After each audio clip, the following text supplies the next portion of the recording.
Good morning. I'm Will, and I'm here to talk a little bit about different leadership styles and how they're relevant to your work, and I think relevant to the last couple of years.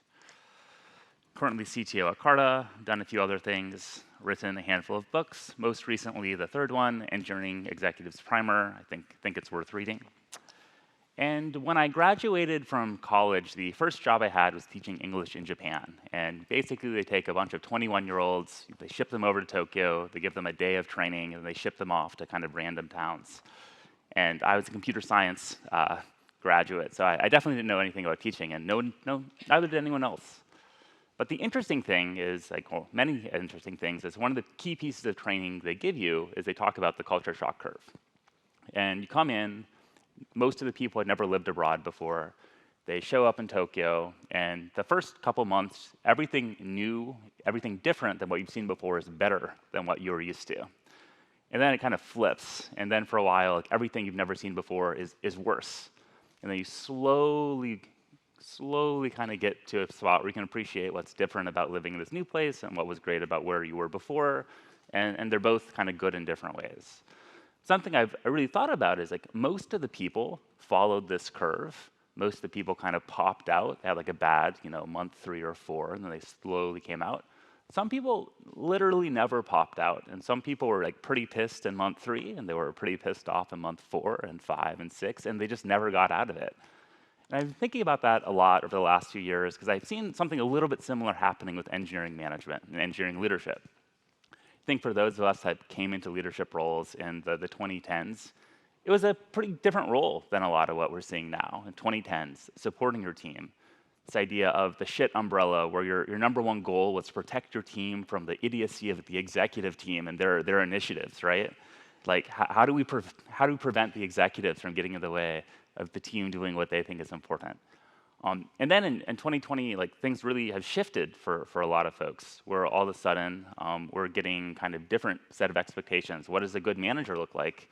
And all of a sudden, supporting your team, getting them promoted, isn't a factor in you getting promoted and isn't perceived as strong leadership. All of a sudden, the concerns are you holding them accountable enough? Not are you helping them grow?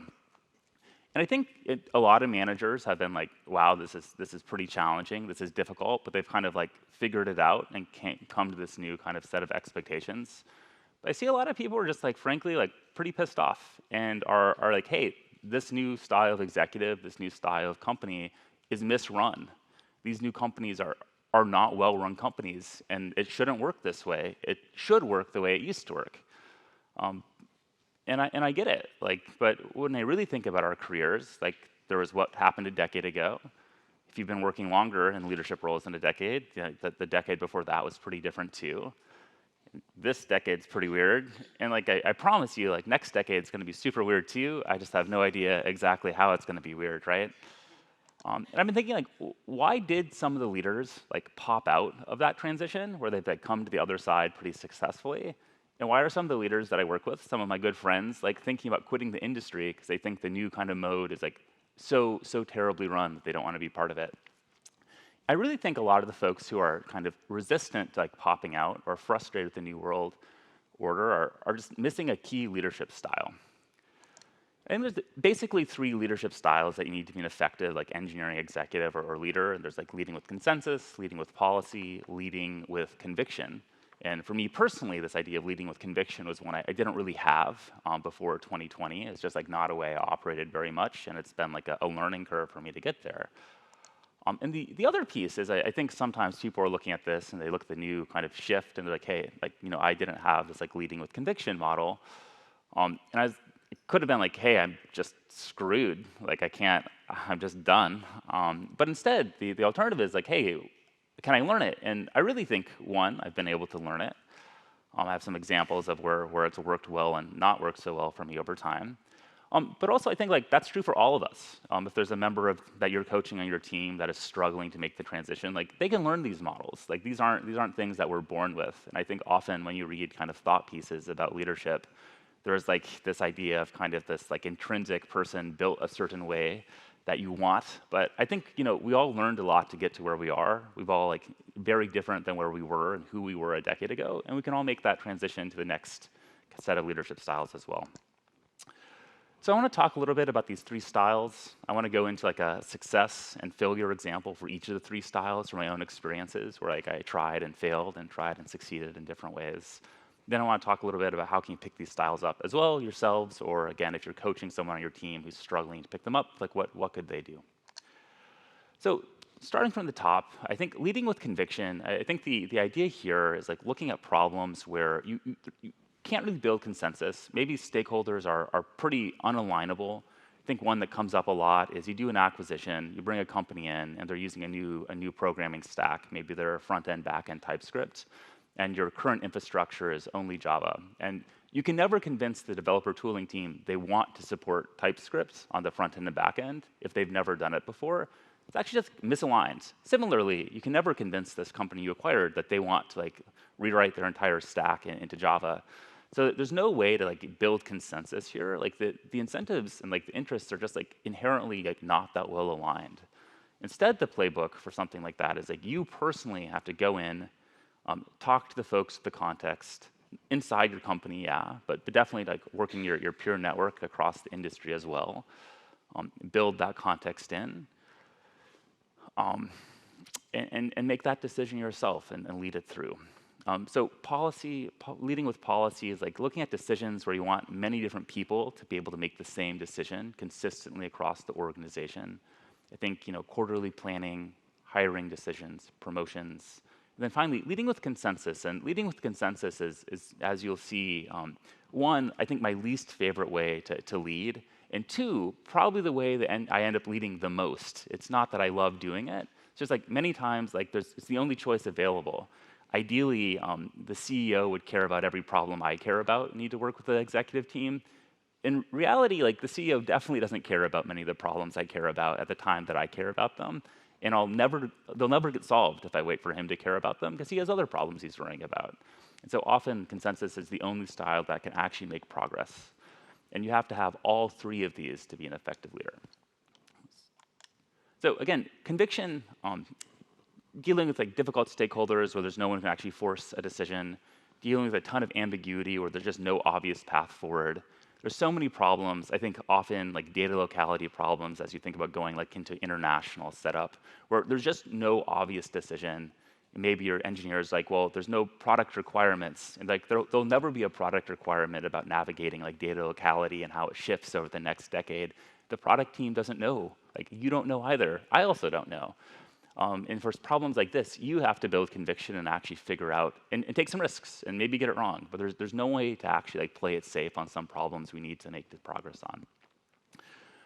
Playbook, go deep, build the context, test the decision really widely. Don't assume you're right, like assume you're wrong initially, and that you have to keep validating the decision that you have. Communicate it. And then finally, and I think most importantly, it's not just enough to like tell people to like drop the wisdom of the decision. You actually have to like push through all the friction. You never use this playbook for something that's easy to do. You use it because there's a lot of people who don't want to do anything. You need to push through, and you actually have to do that. Otherwise, you're just pretending to do the leadership style. So two examples, success and failure. The first one, success story, something I've been working on for the past like 6 months or so. So one of our business units at Carta, there was this kind of rumor that kept coming up to me, which is like the team didn't care about the quality of the work they were shipping. The team just doesn't care. And this is the interesting hypothesis, right? Like this part of the organization doesn't care about their work. It's like, it feels good. You're like, like I care, so like I know how to do this right. I'm just caring really hard, and they're not caring enough. But like as you dig into it, it's like, what am I supposed to do with that hypothesis? So I just kept digging deeper. And so like the next version from caring is like, they don't even care about writing tests. And then you kind of take that hypothesis, like, okay, they don't care about writing tests. And then you actually look at like, where are they not testing some of the work they're doing? And then you find like a sliver. So in this case, our front-end test suites were pretty challenging for this code base. So there was like a tooling gap. So how do we close that up? And it's like, did people get happy? Like, did people say people cared a lot? And when we solved that, like, absolutely not. And so we kept like digging deeper into it.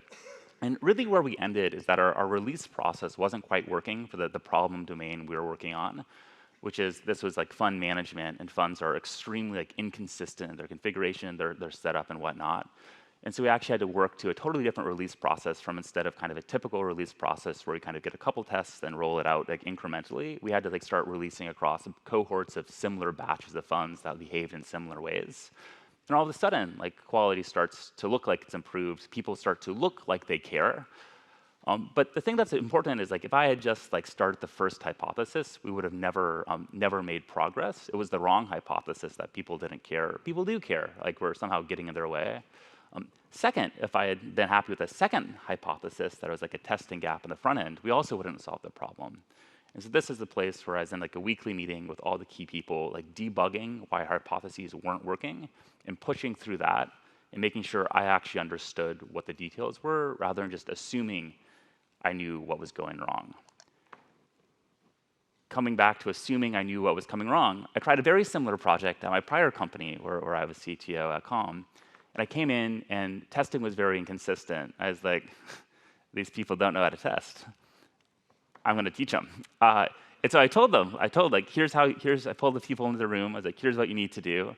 Here's the different types of tests and when you should use them. I'm like, hey, let's do it. And then I walked out of the room and I felt pretty good. Like that was some leadership. I just showed them how to test. 2 months later, like nothing happened. Like nothing changed at all, right? They just like stared at each other. They're like, yep, okay, I guess that's who our new CTO is. And then they just like forgot it and didn't do a single thing with it. And the real key thing when you try to lead with conviction is that your first hypothesis is always wrong. You have to keep testing the hypothesis. And if you step out of the room and stop driving that hypothesis, it's just going to get stuck. Because the reason you're in the room driving that forward is like no one else has figured out how to move it forward. So if you just tell them what to do, like one, you're wrong, and two, like it's going to get stuck. So that was the failure story here. Leading with policy. So policy, again, really trying to figure out how do you make a large group of people make roughly the same decision consistently across like an organization, particularly applicable when you're growing quickly, but applies to a lot of situations. And the goal here: study how a decision's made, like in detail at your company, document how you want it to be made, roll out the process, and then enforce it. And we'll see in the stories why enforcement is important. So candidate review at Stripe is a great example of this going like pretty well. Not a perfect process, but I think a pretty effective one. So we had a problem. Every single person we hired was approved by the CEO. And this makes the CEO feel involved, important, makes you very focused on what the CEO cares about and the candidates. But it's like extremely hard to actually scale quickly. And that was around the time we had 500 employees. We're growing 60% year over year. We just like couldn't get offers out in a timely fashion. So we wanted to figure out how do we get the same quality of decisions as the CEO kind of being involved without having him actually be involved in these decisions. So we had a process.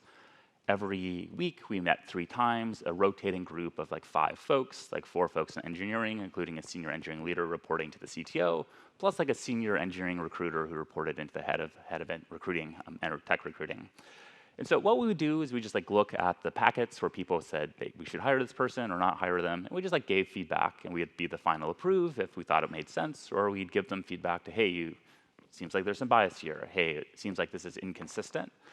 And this worked really well. Like not a perfect process, but it worked well because we had like the rubrics that we used to like hire folks.